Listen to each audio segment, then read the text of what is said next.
Hello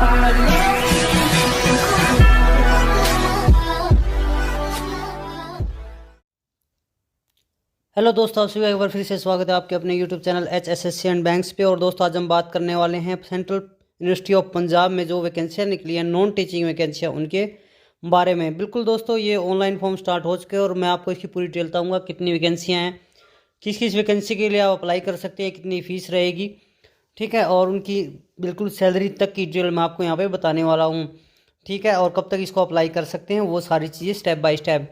तो चलिए दोस्तों, हम वीडियो स्टार्ट कर लेते हैं। स्टार्ट करने से पहले दोस्तों मैं आपको बता दूं, अगर अभी तक आपने चैनल को सब्सक्राइब नहीं किया तो चैनल को सब्सक्राइब कर लीजिएगा, क्योंकि इस तरह की अपडेट हम आपको बार बार देते रहते हैं। बेल आइकन जरूर दबा लीजिएगा दोस्तों, क्योंकि जैसे ही हम वीडियो डालेंगे नोटिफिकेशन आपको मिल जाएगा।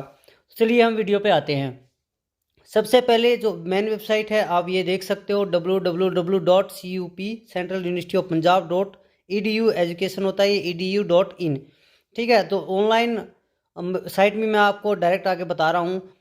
लास्ट डेट रहेगी 25/11/2022 शाम के 5 बजे तक आप इसमें फॉर्म अप्लाई कर सकते हो, ठीक है। उसके बाद हम नीचे चलते हैं। इसमें भी यही बता रखा है इन्होंने। जो मेन चीज़ है वो ये है कि वो पोस्ट कौन कौन सी रहेंगी। तो सबसे पहले हम बात करें पोस्ट की। फाइनेंस ऑफिसर है, ठीक है, ये इतनी पे रहेगी। जनरल कैटेगरी की वैकेंसी है। डिप्टी लाइब्रेरियन है, एक वैकेंसी है। डिप्टी रजिस्ट्रार है, एक वैकेंसी है। इंफॉर्मेशन साइंटिस्ट है, ठीक है, इसमें एक वैकेंसी है। और यहाँ पे सिक्योरिटी ऑफिसर एक वैकेंसी है। प्राइवेट सेक्रेटरी एक वैकेंसी है। और प्राइवेट सेक्रेटरी, और यहाँ पे प्राइवेट सेक्रेटरी और इसकी एक ओबीसी की है। उसके बाद एक वैकेंसी और है इसी में, स्टेट ऑफिसर एक वैकेंसी है। सीनियर सेक्शन ऑफिसर की एक वैकेंसी है, ठीक है। तो इस तरह की वैकेंसियां हैं इसमें। इसके बाद मैं अगर मैं नीचे जाऊं इसमें, तो थोड़ा और नीचे हम बात करें तो यहाँ पे बहुत सारी वैकेंसियां हैं इसमें। जैसे सेक्शन ऑफिसर की हमने बात कर ली, जनरल की एक वैकेंसी है, एक इसमें ओबीसी की वैकेंसी है।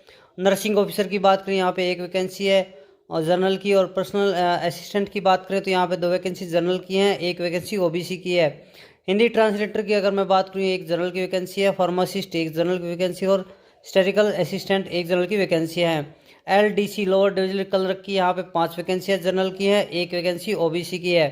कुक की अगर मैं बात करूँ तो कुक की यहाँ पे 2 वैकेंसियाँ हैं जनरल की यहाँ पे। और इसके बाद नेक्स्ट में मैं बात करूँ तो ड्राइवर के लिए एक जनरल की वैकेंसी है। मल्टीटास्किंग स्टाफ की एक जनरल की वैकेंसी है, एक SC की है। लेबोरेटरी अटेंडेंट की, लैब अटेंडेंट जो होता है उसकी 2 आपकी जनरल की है, एक ओबीसी की है, एक ST की है। और लाइब्रेरी अटेंडेंट की मैं बात करूँ तो यहाँ पे एक जनरल की वैकेंसी है। ये दोस्तों टोटल वैकेंसियाँ हैं, बहुत ही अच्छे। एक इम्पोर्टेंट चीज़ जो मैं आपको बता देता हूँ, कोई ज़रूरी नहीं है कि आपको सिर्फ एक वैकेंसी में ही अप्लाई करना है, आप एक से ज़्यादा में भी अप्लाई कर सकते हो, लेकिन आपको उसके लिए अलग अलग फॉर्म भरना पड़ेगा, ठीक है। इसके बाद जो इससे इम्पोर्टेंट चीज़ है, ये जो फॉर्म है दोस्तों ये 12 अक्टूबर से स्टार्ट हो चुके हैं और ये 25 नवंबर तक चलेंगे, ठीक है। उसके बाद नेक्स्ट पे हम आ जाते हैं। ये आपकी जो मेन साइट है, ये आपकी मेन साइट है। 2 साइट हैं। अगर डिप्टी लाइब्रेरियन का फॉर्म भरना है तो आपको यहाँ पे इस साइट पे भरना है। आपको cuprec.samarth.edu.in पे भरना है। और अदर्स के लिए आपको करना है CUPNT, ध्यान से देखना, nt.samarth.edu.in पे काम करना है, ठीक है। उसके बाद अगर हम नीचे जाएं तो यहाँ पे आप देख सकते हो दोबारा फिर से इन्होंने साइट दी है कि लाइब्रेरियन का भरना तो यहाँ पे भरना है, और बाकी अदर का यहाँ पे भरना है, ठीक है दोस्तों। अगर किसी दोस्त को इसका लिंक ना मिले, कोई प्रॉब्लम आती है तो हमें कमेंट कर सकते हैं, हम आपको वहाँ पे लिंक प्रोवाइड करवा देंगे, ठीक है। उसके बाद नीचे आ जाते हैं हम और इसके बारे में बात कर लेते हैं। और अब यहाँ पे हम बात कर लेते हैं, जैसा मैंने कहा था कि अगर वो एक से ज़्यादा पोस्ट में अप्लाई करना चाहता तो कर सकता है। ऑनलाइन फ़ीस कटनी है आपकी, यहाँ पे 600 रुपये फ़ीस कटेगी, जिसमें SC ST फीमेल की फ़ीस नहीं रहेगी, उसकी फ़ीस रहेगी 0। SC ST है फीमेल की 0 फीस रहेगी। और यहाँ पे 600 रुपये फ़ीस लगनी है आपकी। अगर आप एक पोस्ट के लिए अप्लाई करते हो 600 रुपये, और एक से ज़्यादा दूसरी पोस्ट के लिए अप्लाई करोगे फिर से 600 रुपये लगेंगे, ठीक है, इसका ध्यान रखना है। और इसके बाद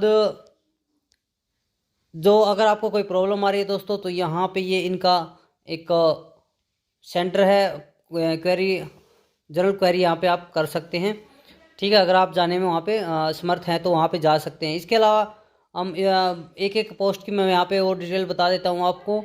जैसे फाइनेंस ऑफिसर की हम बात कर रहे थे, ग्रुप ए की पोस्ट है यहाँ पे। और सबसे इम्पोर्टेंट था एज और इसकी क्वालिफिकेशंस क्या चाहिए हमें इसके अंदर, तो उसके बारे में बात कर लेते हैं। 57 साल से कम एज होनी चाहिए फाइनेंस ऑफिसर की, और यह मास्टर डिग्री होनी चाहिए, 55% कम से कम होने चाहिए इसमें। तो इसमें हम मास्टर डिग्री की बात कर रहे थे। मास्टर डिग्री हो या तो 55% से हो, या फिर आपको 15 साल का एक्सपीरियंस हो किसी असिस्टेंट प्रोफेसर एकेडमिक लेवल पे, ठीक है, या फिर आप कंपेरेबल एक्सपीरियंस हो रिसर्च में, और या फिर 15 साल का कोई एडमिनिस्ट्रेटिव का एक्सपीरियंस होना चाहिए।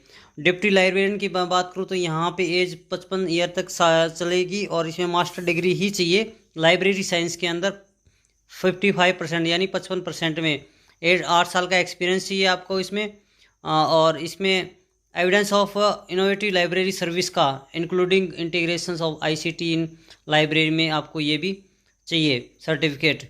और इसके बाद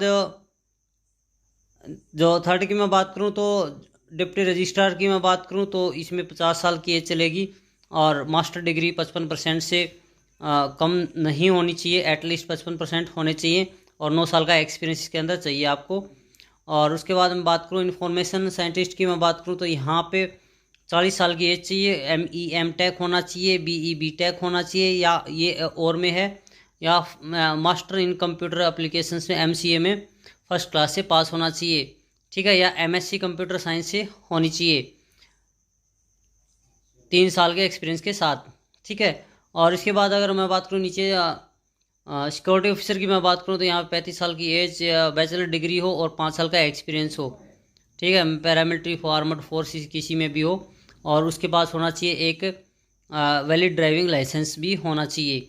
उसके बाद मैं बात करूँ प्राइवेट सेक्टर की मैं बात करूँ, यहाँ पे 35 साल एज होनी चाहिए, बैचलर डिग्री और 3 साल का एक्सपीरियंस होना चाहिए आपका, ठीक है। हिंदी इंग्लिश स्टेनोग्राफी आनी चाहिए, टाइपिंग स्पीड होनी चाहिए कहने का मतलब इसमें।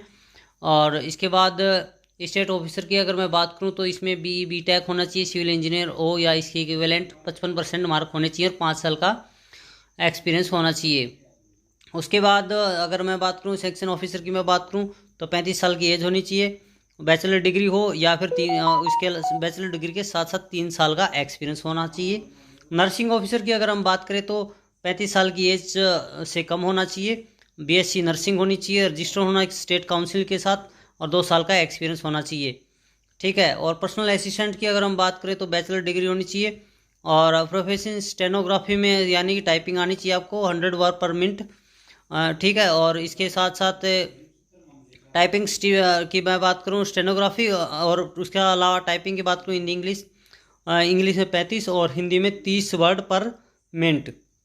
कंप्यूटर की नॉलेज होनी चाहिए और 2 साल का एक्सपीरियंस होना चाहिए। उसके बाद हिंदी ट्रांसलेटर की मैं बात करूँ तो यहाँ पे मास्टर डिग्री होना चाहिए Hindi with English as compulsory, ठीक है। और उसके अलावा मास्टर डिग्री हो इंग्लिश विद हिंदी, या तो हिंदी में हो इंग्लिश के साथ या फिर इंग्लिश में हो हिंदी के साथ, ठीक है। और इसके बाद अगर हम बात करें उसकी फार्मासिस्ट की मैं बात करूं तो यहाँ पे +2 होना चाहिए, और उसके बाद फार्मा का डिप्लोमा होना चाहिए 2 साल का, ठीक है। और इसके बाद स्टैटिकल असिस्टेंट की अगर मैं बात करूँ तो मास्टर डिग्री चाहिए मैथ्स स्टैटिक्स और मैथमेटिक्स में, ठीक है, बैचलर डिग्री हो स्टैटिक्स में या फिर बैचलर डिग्री हो मैथमेटिक्स विद स्टैटिक्स, ठीक है, क्योंकि मैथ में एक पार्ट होता है स्टैटिक्स का, वो भी होना चाहिए, या फिर बैचलर डिग्री हो इकोनॉमिक्स विद स्टैटिक्स, या फिर कॉमर्स में स्टैटिक्स से बैचलर डिग्री होनी चाहिए। उसके बाद LDC लोअर डिविजनल क्लर्क की मैं बात करूँ तो यहाँ पे 30 साल से कम एज होनी चाहिए, उसके बाद +2 होनी चाहिए, उसके बाद टाइपिंग होनी चाहिए उसकी, और computer operation such as working knowledge होनी चाहिए उसको, ठीक है। उसके बाद कुक की अगर मैं बात करूँ तो कुक 32 साल से कम एज होनी चाहिए, 10वीं पास होना चाहिए, और 2 साल का एक्सपीरियंस होना चाहिए उसके पास। ड्राइवर की मैं बात करूँ तो 35 साल से कम एज होनी चाहिए, 10वीं पास होना चाहिए वो, और उसके साथ साथ वैलिड कमर्शियल ड्राइविंग लाइसेंस होना चाहिए, ठीक है। मोटर मैकेनिज्म की मतलब उसकी नॉलेज होनी चाहिए, जो भी व्हीकल जो चलाते हैं उसके बारे में। एक्सपीरियंस ऑफ ड्राइविंग कम से कम 3 साल का एक्सपीरियंस उसको चाहिए।